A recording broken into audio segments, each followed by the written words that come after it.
നിനക്ക് എന്റെ പന്തിയിൽ ഇരിക്കാൻ ധൈര്യം വന്നു അല്ലേ? ഈഴവനും പൊലയിലും ഒക്കെ നായരുടെ പന്തി. എന്താ ഈഴവനും പൊലയിലും അടുത്തിരുന്ന ചോറും കൊണ്ട് ഇറങ്ങത്തില്ലേ?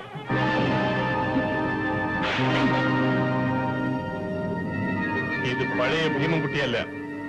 ഇനി ഒരിക്കൽ കൂടി എന്നെ തൊട്ടാൽ